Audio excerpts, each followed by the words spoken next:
Bruno Retailleau se sert de son insolence envers l'Algérie comme cache-misère. Le ministre français de l'Intérieur dépasse toutes les limites et ne s'encombre ni d'obligations de réserve ni de retenue dans ses attaques putrescentes contre l'Algérie. Ses chefs, Emmanuel Macron et François Bayrou, lui ont donné carte blanche pour s'adonner à l'insulte et à l'ignominie dans ses interminables sorties médiatiques depuis plusieurs jours.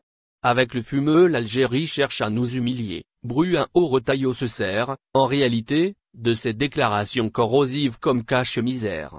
Le remplaçant du non moins capitan Gérald Darmanin à la place Beauvau, siège du ministère de l'Intérieur, partage la même rhétorique éculée avec un ancien juge pied noir tunisien, Georges Fenech, qui vient d'affirmer sans rougir que 98% des jeunes Algériens rêvent d'émigrer en France.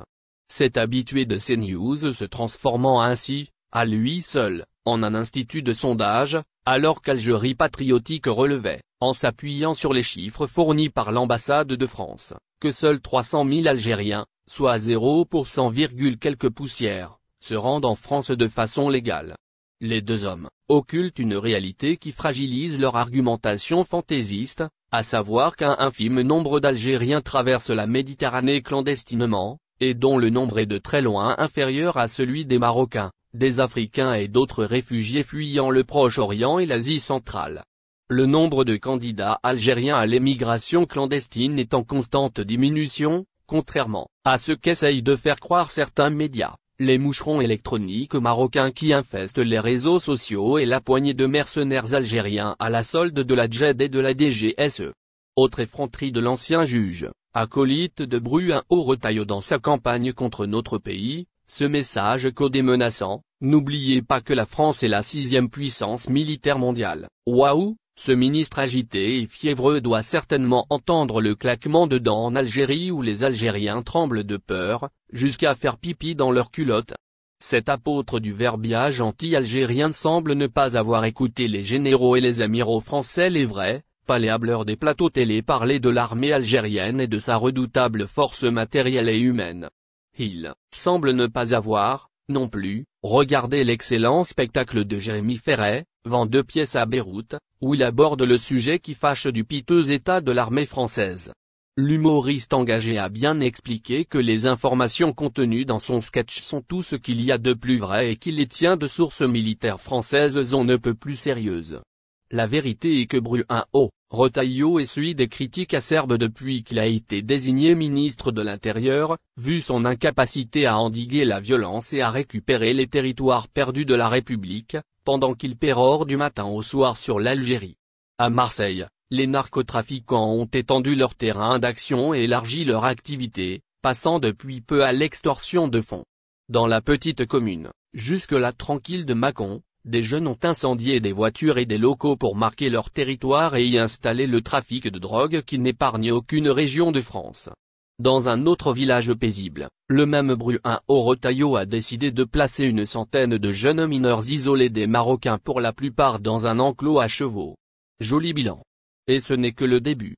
Voilà où en est arrivée la France du fanfaron Macron, dont le non moins paltoquet ministre de l'Intérieur a déclaré une guerre sournoise à l'immense Algérie, alors qu'il peine à maîtriser une poignée de petits délinquants armés des plus. Abrogation de l'accord franco-algérien de 1968, quels sont les risques pour la France?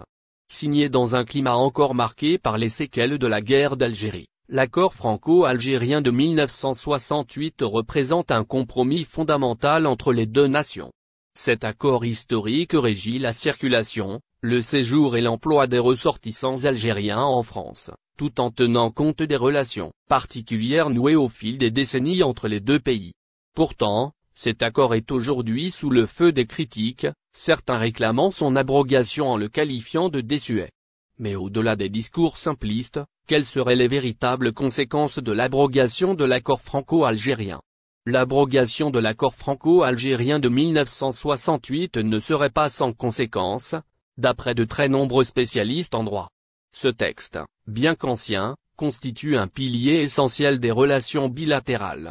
En effet, il offre un cadre spécifique pour les droits des ressortissants algériens, distinct du régime général du CESDA, Code de l'entrée et du séjour des étrangers et du droit d'asile.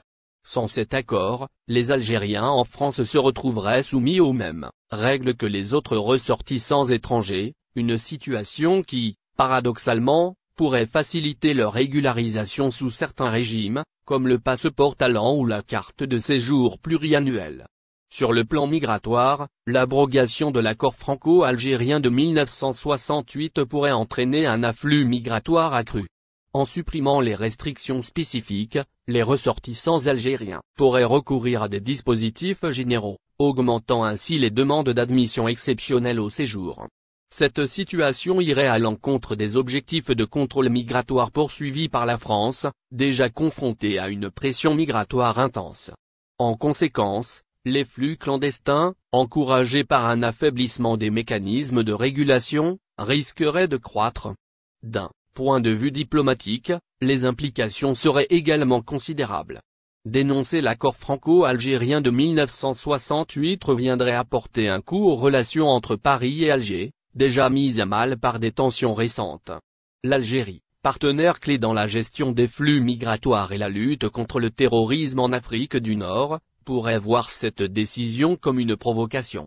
La coopération sécuritaire, cruciale dans un contexte régional instable, pourrait en pâtir. L'abrogation de cet accord risquerait également de compromettre la délivrance des laissez-passer consulaires, indispensables pour l'expulsion des ressortissants en situation irrégulière. Sans ces documents, la France se trouverait dans une impasse administrative, incapable de procéder à ses retours. Le juriste Amin El-Bailly souligne également que l'abrogation de l'accord franco-algérien de 1968 pourrait conduire à une révision des relations économiques et culturelles. L'Algérie, riche en ressources naturelles, est un partenaire commercial important pour la France. Une rupture brutale des accords bilatéraux pourrait entraîner des répercussions sur les échanges économiques, notamment dans le secteur de l'énergie. De plus, les liens culturels, bâtis sur une histoire commune, pourraient être sérieusement affectés, compromettant les efforts de coopération culturelle et éducative. La France, en dénonçant l'accord, risquerait également de s'isoler sur la scène internationale. Le droit international, tel que défini par la Convention de Vienne de 1969, encadre strictement les conditions de dénonciation des traités.